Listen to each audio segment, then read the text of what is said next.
পুকুর, direct direct পুকুর ঢাকা শেরখান সড়কে। এটা এটা কোনো ফিশারি নয়, কোনো ফিশারির দৃশ্য নয়। আমরা যে ছবি আপনাদের সম্মুখে তুলে ধরছি, এখানে যে সড়কের যে অভিভাবক নেই, এই সড়ক কিন্তু মানুষ চলাচল করেন, দুই রাজ্যকে সংযুক্ত করে।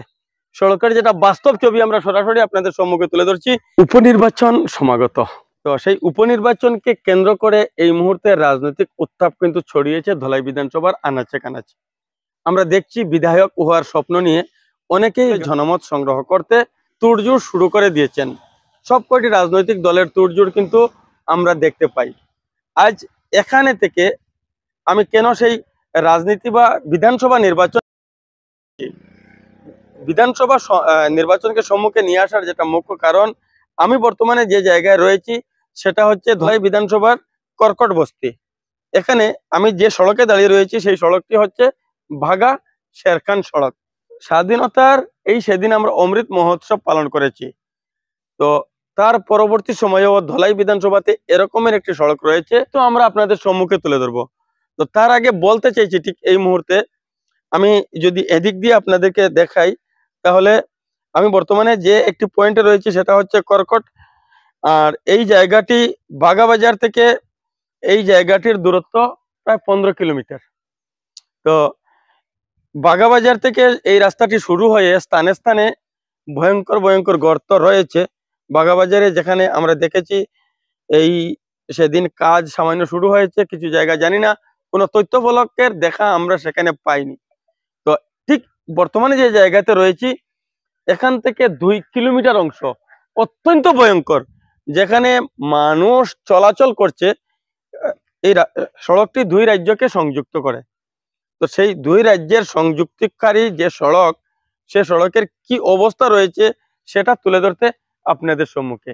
এখানে বিধানসভা নির্বাচনের কি সংযোগ সেটা যদি বলতে যাই, তাহলে যারা নির্বাচিত হবেন আর অতীতে এখান থেকে যিনি নির্বাচিত ছিলেন, উনার সম্মুখেও কিন্তু এই রাস্তা বারংবার মানুষ তুলে ধরে এসেছেন। কাজের কাজ কিছুই হয়নি। এখন আরে একবার এখানে বিধায়ক হওয়ার স্বপ্ন নিয়ে অনেকেই দৌড়ঝাঁপ শুরু করে দিয়েছেন। আমাদের যে সমস্ত সমস্যা, জ্বলন্ত যে সমস্ত সমস্যা, সেই সমস্ত সমস্যার দিকে তারা তাকাবেন, আমরা তাদেরকে নির্বাচিত করব। অতীতেও করে আসছি, এবারও তার নির্বাচিত হবেন। কিন্তু এই সমস্ত যেটা জ্বলন্ত সমস্যা আমরা তুলে ধরবো, থাকবেন। আর সম্পূর্ণ ভিডিওটি দেখার অনুরোধ করব।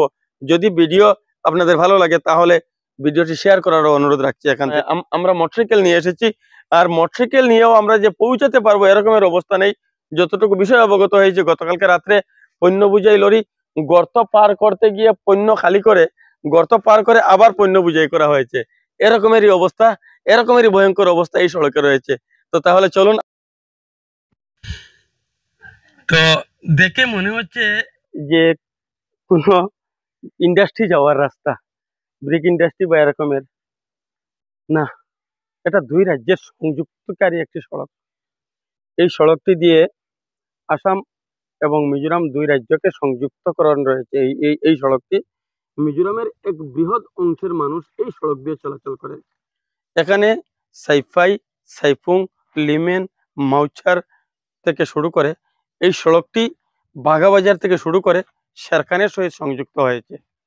তো মিজোরামের যেটা অংশ, সেখানে সড়কের অবস্থা এভাবে নয়, অনেক উন্নত, অনেক ভালো। তো মাত্র 2 কিলোমিটার জায়গা আমরা যেটা উল্লেখ করছি, কর্কট, যেটা আসাম পুলিশের বর্ডার পোস্ট যেটা রয়েছে, সেই বর্ডার পোস্ট থেকে সামান্য জায়গা সামনে থেকে শুরু করে আমাদের অসমের সীমান্ত পর্যন্ত সড়কটি নির্মাণের পরবর্তী সময় থেকে এই জায়গাটিকে অবহেলা করা হয়। আমরা জানি না কি জন্য সেই অবহেলা।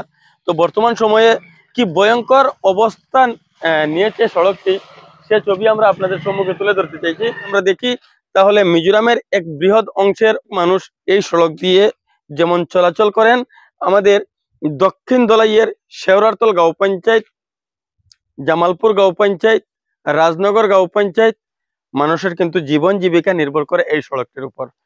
তো সরকারি উদাসীনতায় সড়কটির যে বেহাল অবস্থা বর্তমান সময়ে আমরা আপনাদের সম্মুখে তুলে ধরছি, এটাই বাস্তব।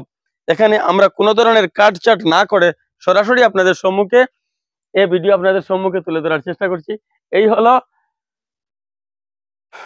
আমরা অতীতেও আপনাদের সম্মুখে বার কয়েক তুলে ধরে এসেছি, আরো একবার উল্লেখ করছি, নির্বাচন একদম সমাগত, বিধায়ক হতে আসবেন আমাদের কাছে, যিনি আসুন না কেন আমরা ওনাকে এই সমস্ত কিন্তু তাদের দেখার বিষয়, তাদেরকে সর্বপ্রথম এই সমস্ত বিষয় জিজ্ঞেস করব। এতদিন হয়নি, সেটা গত হয়ে গেছে।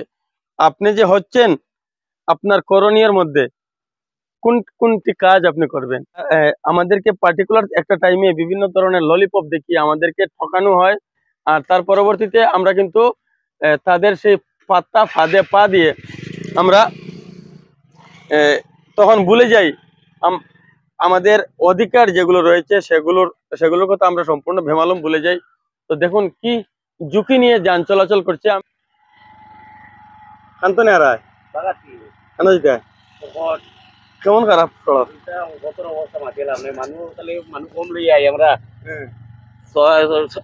ছয়জনের জায়গা 5জন লইয়া লইয়া দেই আর এখন এখন এখন পথ খারাপ হতে হতে মানে না, চলা তোলা লাগে যায়, চেম্বার চেম্বার ফাটিবার ডর।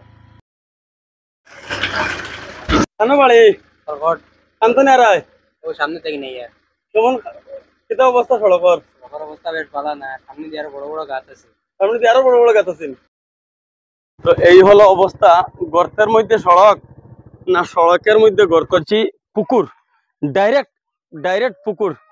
তো বাঁকা শেরখান সড়কে এটা এটা কোনো ফিশারি নয়, কোনো ফিশারির দৃশ্য নয়। আমরা যে ছবি আপনাদের সম্মুখে তুলে ধরছি, এখানে যে সড়কের যে অভিভাবক নেই, যে বিষয়টি আমি সহযোগী ক্যামেরাম্যান বন্ধুকে একটু সম্মুখ দিকে অগ্রসর হয়ে দেখানোর চেষ্টা করছি। আমরা একটা বিষয়, এই সড়ক কিন্তু মানুষ চলাচল করেন, দুই রাজ্যকে সংযুক্ত করে।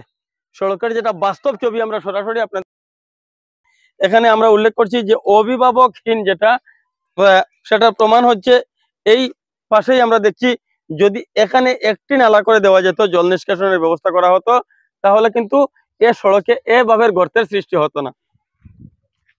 এই হচ্ছে বাস্তবতা। আমরা যেটা বাস্তব যে ছবি আপনাদের সম্মুখে উল্লেখ করেছিলাম বাঘা শেরখান সড়কের, সেই বাস্তব ছবি আমরা কিন্তু বাস্তব উপস্থাপনের মাধ্যমে আপনাদের সম্মুখে সরাসরি তুলে ধরছি। কি ভয়ঙ্কর অবস্থা।